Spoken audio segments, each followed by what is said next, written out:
just carried all the stuff I see in my storage into the storage unit from my crib, taking this out. So now that my storage is empty.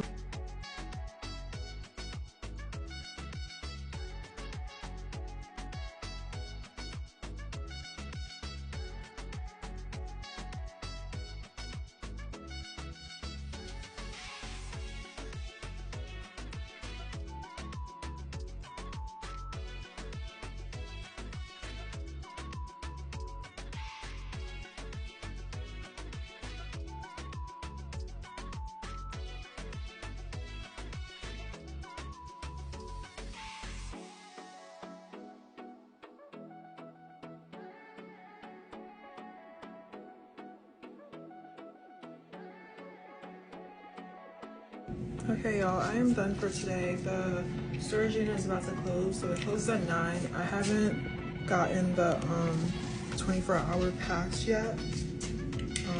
So if you're a business, then you can pay an extra $10 a month for the 24-hour pass. I just haven't gotten it yet because I have to show my document. But I'm done. This is what it looks like for now.